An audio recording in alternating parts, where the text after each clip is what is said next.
if cybersecurity wasn't just a cost to absorb, but actually a tool for growth? Well, in today's episode of Tech Talks Daily, I'm joined by Taylor Hersom.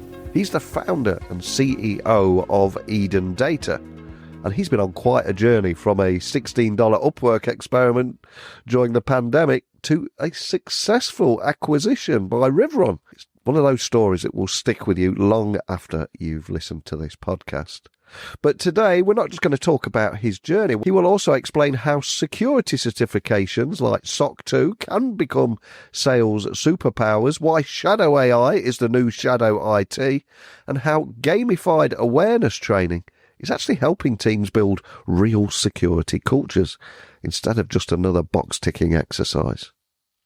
And we'll also dig into what the coming wave of AI regulation really means for founders and how to treat cybersecurity as a brand advantage, not a boardroom afterthought.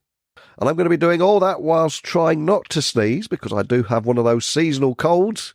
But have no fear, the show must go on and we'll get through this together. So enough from me. Let's get my guest Taylor onto the podcast now so he can do a little talking and I'll rest my vocal cords for a bit. So a massive warm welcome to the show. Can you tell everyone listening a little about who you are and what you do? Neil, thanks for having me. Yeah, Taylor Hersom. So I'm the founder of a company called Eden Data. I'm a total cybersecurity and compliance nerd. I joke that I sold my soul to Deloitte. Was there for a number of years and got to be a chief security officer. And then out of fear for my now wife strangling me because I quit my job the week before COVID hit, I started up Eden Data on Upwork of all places. And we are a cybersecurity and compliance advisory firm. We work mostly with venture-backed companies all over the world, but a lot of commercial and enterprise as well, building security programs, making you look good and secure on the internet. That's what we do. Oh, man, I've got to go back to that origin story. Tell me about that. Let's go back 5 years ago. What happened there? How supportive was your wife at the time? Because it was a crazy time for everyone without that extra added pressure that you'd obviously got. Don't remind me. I'm still having PTSD over here of how scared I was of her beating me up. No, I had actually just proposed to her. We had bought a house together, and I quit my job. Was just a bit unfulfilled and had interviews lined up. I planned on just going and taking my next adventure, and then COVID hit, and all those interviews dried up. Everyone said we're putting a pause on hiring. And so out of necessity, I went and I created a profile on Upwork. And I always joke that Eden Data cost me about $16 because it's $14.99 and plus tax with the Upwork Pro account. And on there, I just started I started doing research, seeing that there were a variety of companies that needed help with various compliance and security initiatives. That's what kind of gave me that aha moment. And I gamified Upwork a little bit to get some early 5-star reviews because spoiler alert, if you're on Upwork, get a few 5-star reviews and it'll change your life. That's how that system works. And it worked out really well for me. What a great story. I love that. And it's so important to hear that because I think all too often we celebrate that person at the top of the summit there celebrating their successes, but there's a lot of hard work that goes on behind the scenes. And you've built Eden Data around this idea that security can actually accelerate growth. So tell me more about that and how compliance and cybersecurity can be used as a strategic advantage rather than just a necessary burden as it might have been seen by the boardroom a few years ago. Absolutely. Yeah, you nailed it, Neil. Is just a few years ago. I mean, security as a whole is a fairly new industry in the grand scheme of things, but even just five years ago, let alone a decade, security was very much looked at as a cost center because you're simply paying for things to secure your environment without actually seeing much ROI on it. And while that's not ever been a true statement because the ROI is the avoided risk of you ending up in the news, going through a data breach, that sort of thing, and having to pay all the money that's associated with that. But for board members and executives that don't understand security strategy in general, it's much easier to sell them on the fact that, hey, today, a lot of your customers actually require that you have security in place and that you are showcasing to them how you're protecting their data. So how do we use this in a sales motion to proactively go out there and build a security program that we can brag about? We can get certifications from external auditors that give you that virtual report that you can, or put that report that you can put on your virtual fridge and go and share that with your customers to say, look, we care about your data. Look at all the things that we're doing to protect it. That ends up being, you can see the ROI and the deals that are coming through that are saying, hey, do you have this, your SOC 2 reporter, do you have a security program in place? And they are signing because you were saying, yes, we do. And I've got to ask, we've got to bring the AI buzzword up here because it is a tech podcast, and there's more and more companies. Obviously, they continue to adopt generative and agentic AI. It's 3 years now since ChatGPT first dropped. So what are the biggest risks that you're seeing 3 years later when it comes to safeguarding customer data in this AI first world that we find ourselves? You know, it's funny, as a security professional, one of the things that's always been a problem is a term called shadow IT, which is essentially all my employees can go download whatever SaaS app they want on the internet and use it, and I'll never know about it, right? Yeah. And so now with AI, shadow IT has become shadow AI. And so you're going and you're still having Betty Sue down the hall going and adopting a new platform, but then now she's plugging that into some of your data because she got this, it's got an AI bell and whistle that's associated with this third-party app, but it requires access to your entire Google workspace or whatever the case may be. And so now you have AI being used across your organization that you don't even know about. And then what is terrifying of that is we inadvertently have lots of contracts and DPAs, data processing addendums, and you have all kinds of legal requirements around what you're doing with your customers' data. And customers or companies are inadvertently breaking those legal contracts without even knowing it because they're just using AI willy-nilly, and it's cheap as ever to be able to adopt a new platform and use the AI function within it. Yeah, 100% with you. And when I was doing a little research on you, I was also reading that you believe that cybersecurity isn't just the IT's job anymore. And we often read on our news feeds that the lazy headline still frustrates me a little, that the human worker is still the weakest link in cybersecurity, but there's a lot of reasons for that and a lot of education and training that could be improved. But how do you help founders and marketing leaders turn security into more of a brand differentiator that builds customer trust? How do you do that? Because it's a hell of a challenge, isn't it? It is. And spoiler alert, people are still clicking links. So pesky humans, we're all getting too many emails and getting access to too many things to where we're sometimes we're moving too fast, right? And especially in such a connected world. But really, the way that we focused on this is first, we have as security professionals what's called a control. It's basically how do I address a specific risk in my organization? There's a risk of someone getting access to my customer data. How do I make sure that I do access reviews and give access to the right people and monitor their access? Those are all different controls that you have in place to address a risk. And so the way that Eden looks at this in a lot of cases is, how can we just remove the human whenever possible?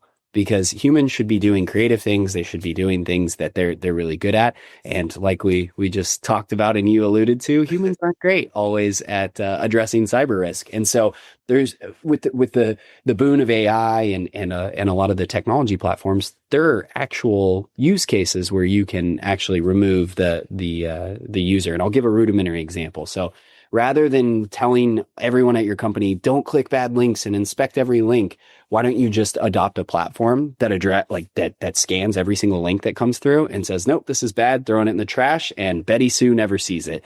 That is just a rudimentary example of ways that you can address risk without involving the human and be more effective at it. And then going and writing something that you can share with your customer on how advanced you are in regards to addressing that risk now gets you brownie points with your customer, makes you look cool, and helps them to sign with you. And although there is, 4,000 miles between us today and a huge pond, the global conversation around AI regulation is something that we're both seeing here. So, from your perspective, what do you think the new international standards for AI security and data protection will look like the next few years without holding back innovation? What are you seeing here? How do you see this planning out? I actually do think that for AI regulation specifically, that's going to move faster than cybersecurity regulation has. And Yeah. that's because of a couple reasons. But one of those is because as different nation states, we all have different priorities on the state of our AI models, the state of the companies that lead the charge on our GDP related to AI. And so we are kind of in a arms race of sorts with data. And so I know here in the US, we worry a lot about nation states like China and Russia and such, that they're building their own LLMs. They're building these based on how much data they have and how much data they're importing into it. And so you have this kind of arms race on who can build the better model. And so because of that, we have more motivation than simply just, oh, we need to protect Neil's or Taylor's social security number. We have this kind of like government focus. We have this corporate focus. And so I do think that things are going to move at a faster rate for AI regulation. Now, going back to your original question, though, today it doesn't really exist. I think the EU has done a much better job than the US in terms of at least establishing a baseline for how you leverage AI in your company. I think Australia, APAC has also done a great job in terms of setting baselines for how to use AI.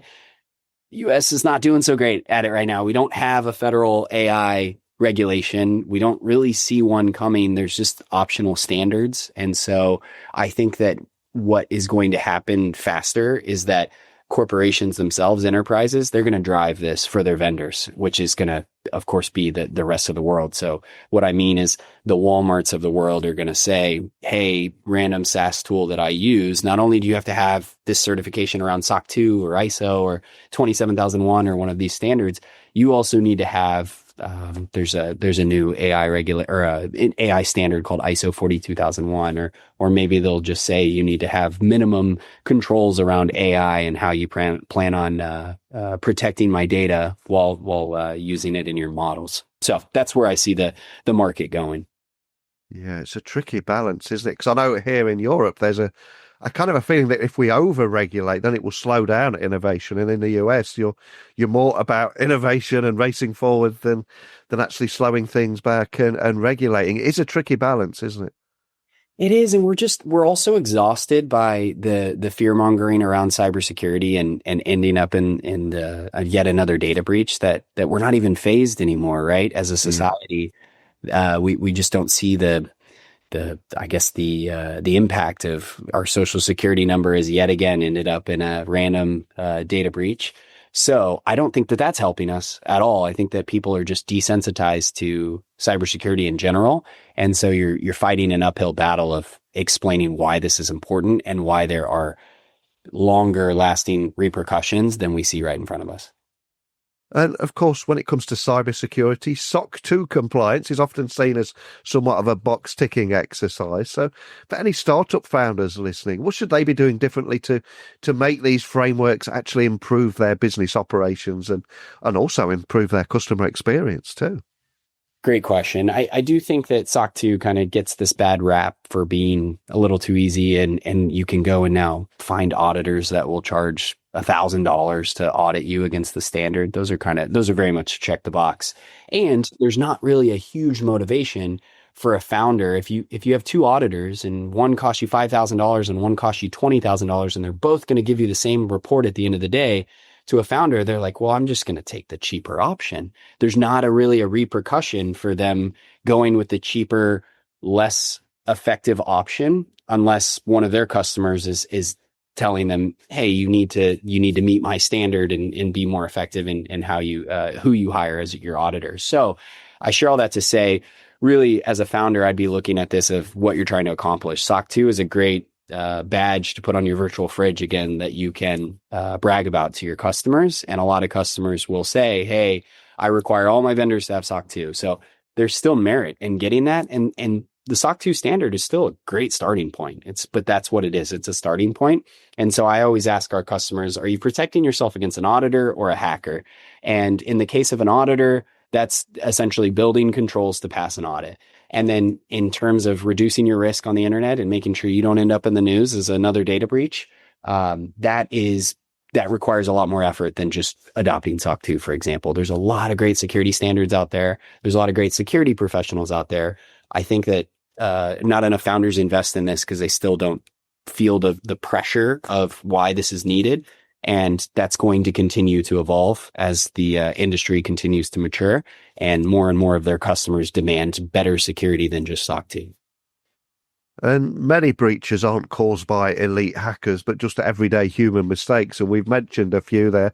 People are still clicking on links. And I'd love to try and give everyone listening a few valuable takeaways. So what practical steps can entire teams take to build that genuine culture of cybersecurity awareness? Because we've all seen those compliance exercises where once a year HR say you've got to tick yes, no for 20 minutes, and then there you go, you've learnt your lessons. How can we improve on that? Yeah, there first needs to be some kind of incentive. Humans are driven by incentives, and so if you're just being told randomly in a slideshow presentation once a year, hey, don't click bad links, and if there's no repercussions, if someone is creating if they're creating inadvertently a risk for their organization, then you're not going to see a lot of movement. And so, getting some kind of buy-in related to incentive for folks is going to be important. And what I mean by that is simply being able to first talk more transparently about how security is making an impact on the organization. Like, we have conversations all the time where customers, like, they're getting asked, they're signing dozens of customers a month, and those customers would never sign up with them if they didn't have a security program in place. Talking about that across the organization is going to be important. Gamifying it is also, I've been talking about gamifying since I started my career, because that just is a lot more exciting. And I'll give two different examples. You can pit departments against each other when you're doing phishing exercises or security awareness training. Who's completing them? Who's clicking on bad links, and have a prize incentive around it. And then you also have incredible companies out there, Ally Security, I think of immediately, that gamify things like tabletop exercises and security training, and it makes it more engaging. They have a tabletop card game that you can play with your team virtually that's based on Dungeons and Dragons. Like, they have some really cool programs out there. And I think that there just needs to be a little more creativity in the security space around how can we make this to where people are actually having fun and therefore absorbing it. Because no matter how much we say this is important and you just need to pay attention, because that's not how humans work. Yeah, absolutely love that. And AI tools, like it or not, they have become part of nearly every workflow now, but they can also introduce some hidden risks that we've discussed today. So how should companies evaluate and govern their AI usage to stay compliant and stay secure? I mean, as we said at the very beginning of our conversation, 3 years ago, ChatGPT landed, a lot of businesses panicked and banned it straight away, but the genie is out the bottle now. So what should they be doing? Yeah, there are some amazing tools that will give your company insight into what people are doing without directly spying on them. I don't think that there's, of course, there's software that you can deploy on people's laptops. I'm not necessarily advocating for that. But today, back to that shadow IT comment, one thing that founders can be focusing on is, how the heck do I make sure that I am preventing people from going and just downloading any application off the internet and plugging in our data pool to it. So that's going to be accomplished in three main ways. One is understanding that it's happening. A lot of times, like Google Workspace clients, there's a single sign-on option for just about every application these days. You can get reporting from Google, no matter what license you're on, to see, oh, this net new app just got connected to Google Workspace. I should probably go check that out. It's going to say who connected it, and that data is incredibly valuable. Also educating people on, hey, this is what is happening. We cannot have a process where you just go buy tools. We need to be able to have controls. And so building a flow to say all tools must go through this specific person or this specific department. And then building in controls around, access. So access to the data. Does everybody at your company, at your startup, need to have access to customer data? Probably not. It's going to be the engineering team. It's going to be the founders. It's going to be like select people. So focusing on that is also incredibly important. But related to AI specifically, like you really minimize the detriment or the negative impact just by simply locking up your data. And so focusing on doing some what we call just the access review and figuring out what people have access to and limiting it based on their job responsibilities is a free exercise, and it goes a long way. And if we dare look ahead into the future, we're a few months away from 2026. How do you see the role of cybersecurity evolving as both a marketing superpower, maybe, and a foundation for long-term customer relationships? Because I love how you're completely rethinking it here and giving it a fresh lens. But how do you see this evolving next year and beyond? I do think more regulation is coming. I do think that there is going to be more emphasis on building security that goes beyond SOC 2. We're already seeing that trend now, and you're starting to see more standards pop up. You're starting to see standards being updated and reflecting the current state of IT environments. And so I also think that there's going to be an opportunity for companies to essentially focus on combining compliance and security and risk and IT and all of that those have predominantly lived in separate worlds. And it's because IT was treated as its own lens, and then you've got security off here, and then you've got a compliance team that's just trying to pass audits. Like combining all of that into GRC, the governance, risk, and compliance, that trend is happening now. And so I do think that that's going to expand as we go into 2026. And then I really think there's a few AI standards, NIST AI framework. There's the EU's take it, the AI Privacy Act, and then you've got the ISO 42001 standard. I think you're going to start seeing companies adopt that. It's not happening at a big scale right now, simply because it's so new, and nobody's requiring me as a company to do anything about AI. It's not, it hasn't been emphasized very much. And so I do see that changing in 2026. And then similar to what we saw with SOC 2 being a differentiator, I think some of those the ISO 42001 and some of those AI standards are going to be differentiators. And we started our conversation today talking about 5 years ago today, possible arguments with your wife and the road that you'd set out there, and you ended up in the middle of a pandemic looking for work on Upwork, getting those five-star ratings. And I said at the very beginning, very often we only celebrate the people stood at the top of the summit. And the reason I wanted to tell this story in this way is because you've had some pretty fantastic news this week that I was reading about, because Eden Data has just been acquired by Riveron, I believe. So tell me more about that, because it feels like a proper full circle moment. Yes, Neil, this is the first live discussion I'm having on it. So we just announced a week ago, and it has been just one of the most, I guess, rewarding feelings that I've ever experienced, because when I started this, I had no plan. I can't sit here and tell you that I've always known what Eden Data could be. I think I was faking it till I made it for quite a while. And so to be able to build a company that was attractive to another company and be able to be acquired and be able to continue doing what I'm doing, but at a much grander scale is one of the most rewarding feelings that I've ever experienced. So with the Riveron acquisition, we're going to get to focus on building cybersecurity for a lot more companies, and then building a lot of different services that we couldn't offer before. And those are two things that I hope my nerdiness came off in this podcast, but I love this space. And so to be able to put rocket fuel behind it, I'm ready to go. So I'm so excited. And it's a cool success story to come from Upwork to where we're at today. And I am genuinely so happy for you. You seem like a very genuine, humble guy. And to hear stories like this proper warms my heart. And this will be one of those that after 3,500 interviews, I will always remember. So I will be inviting you on back next year, see how things are continuing to evolve. But if I ask you to, before you go, look back at your career one last time, you must have had some funny, amusing stories, etc., that you might be able to share. Some you probably can't, but are there any funny or interesting stories that you can leave us with today? Absolutely. So one that immediately comes to mind as we're talking about Riveron, I actually back in the day I started my career with Deloitte, and I look back at like my first year and even my second year and think, man, I didn't know anything.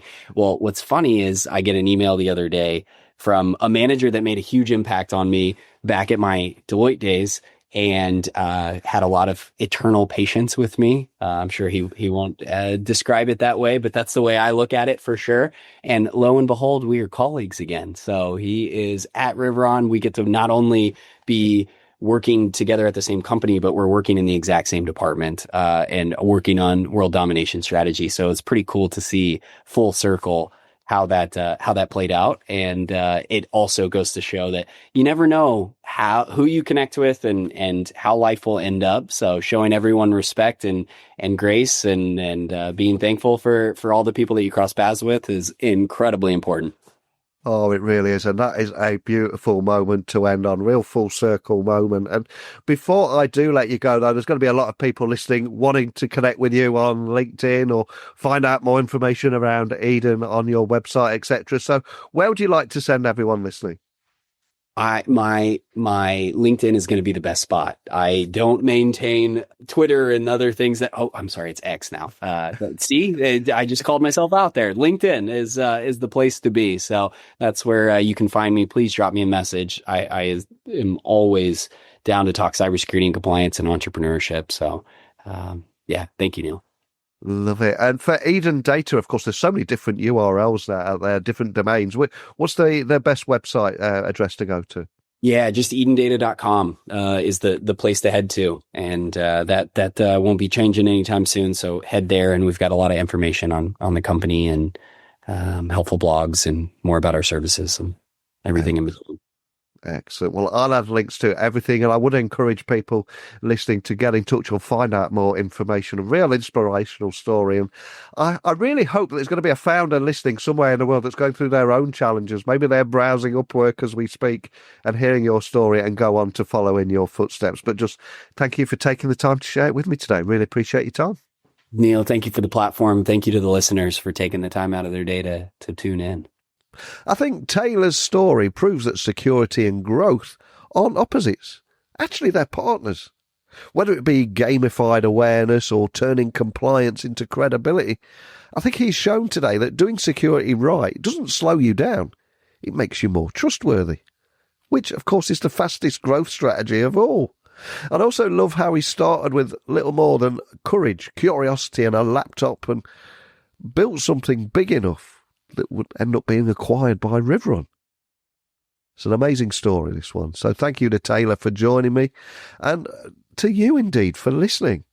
But what part of your business could be stronger if you treated security as a differentiator instead of just a deterrent? Let me know. techtalksnetwork.com. You can leave me an audio message, social channels. I'm just at Neil C. Hughes. On Instagram, LinkedIn, X, and all the usual places. But that's it now. Time for me to rest my sore throat so I can be back in your ears first thing tomorrow morning. Speak with you then. Bye for now.